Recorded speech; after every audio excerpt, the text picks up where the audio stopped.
Assalamualaikum warahmatullahi wabarakatuh. Perkenalkan, nama saya Muhammad Abdul Syukur. Saya siswa SMA Negeri 1 Klaten, kelas 12 MIPA 9. Saya di sini mewakili kelas saya untuk mengikuti lomba debat virtual yang diadakan oleh SMA saya, SMA Negeri 1 Klaten tentunya, dalam rangka perayaan Bulan Bahasa 2020. Saya tidak setuju dengan mosi kali ini bahwa di negara-negara yang tingkat korupsinya tinggi, penerimaan siswa baru hanya didasarkan pada indeks integritas sekolah dan indeks kejujuran siswa, serta kemajuan literasi sekolah tersebut. Karena apa?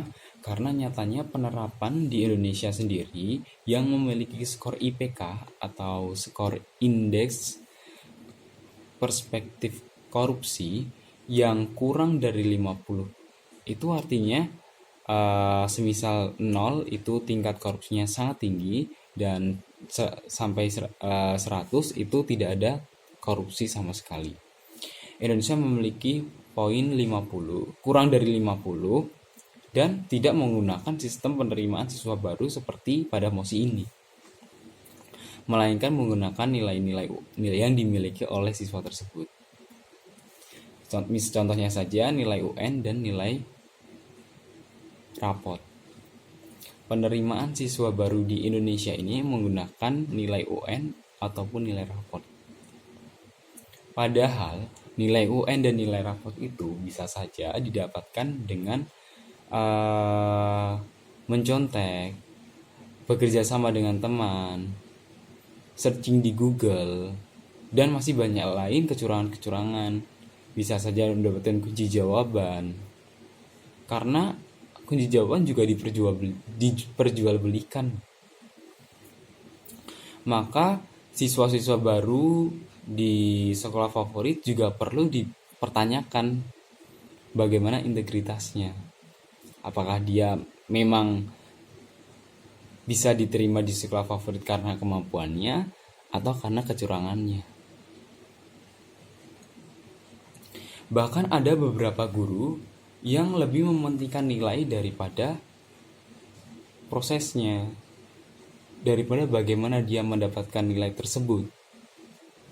Banyak guru yang hanya melihat nilainya saja, hasilnya saja. Entah itu mencontek, entah itu melakukan kecurangan. Kalau nilainya bagus, dia disayang guru gitu.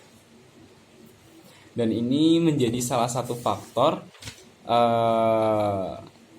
yang membuat siswa untuk menjadi lebih mementingkan nilai daripada mementingkan proses, dan akibatnya siswa apapun caranya, apapun, walaupun itu sesuatu hal yang tidak diperbolehkan, pasti dilakukan untuk mendapatkan nilai yang bagus. Ya seperti yang saya jelaskan tadi, dengan cara mencontek, bekerja sama dengan teman, searching Google, atau mencari kunci jawaban. Hal negatif tersebut yang menyebabkan indeks kejujuran siswa rendah. Dan secara tidak langsung sudah mengajarkan kepada siswa untuk melakukan korupsi sejak dini. Korupsi itu bukan tentang persoalan uang, bukan harus memiliki jabatan yang tinggi, tapi hal-hal sepele seperti ini sudah dianggap korupsi. Dan menurut saya, mosi ini kurang tepat. Karena kenyataannya yang benar adalah penerapan di negara tingkat korupsi yang tinggi itu tidak menerapkan penerimaan siswa baru berdasarkan indeks kejujuran, melainkan menggunakan nilai yang dimiliki siswa tersebut. Sebagai contoh saja, di Indonesia masih mementingkan hasil, bukan prosesnya. Ya, itu maksudnya. Karena penerimaan siswa baru menggunakan nilai. Nilai itu adalah hasil, bukan proses. Entah bagaimana proses mendapatkannya, yang penting nilainya segitu bisa diterima di SMA ini, bisa diterima di perguruan tinggi ini, yang favorit. Dan seharusnya pendidikan di Indonesia juga melihat prosesnya. Ini hal yang harus diubah gitu, pendidikan Indonesianya. Karena jika kita bisa menghargai prosesnya, pasti saat kita menjadi pemimpin, pasti kita akan selalu ingat bagaimana prosesnya aku bisa menjadi seorang pemimpin. Dan pasti akan selalu ingat dalam otaknya, dan itu tidak akan melakukan penyelewengan kekuasaan. Seperti hanya korupsi, bertindak seenaknya sendiri. Itu tidak akan terjadi. Dan negara Indonesia akan jauh lebih maju jika korupsi tidak bisa ditekan, bisa dikurangi. Karena Indonesia memiliki tingkat korupsi yang sangat tinggi.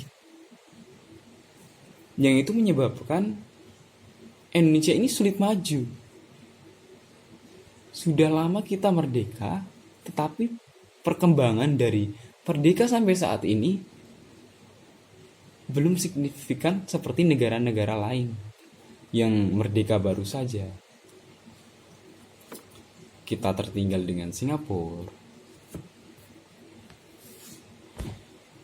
Dan hal ini yang harus ditekankan kepada siswa untuk pendidikan Indonesia agar lebih mementingkan proses bukan hasilnya. Terima kasih. Sekian dari saya. Apabila ada salah perkataan, saya mohon maaf. Wassalamualaikum warahmatullahi wabarakatuh.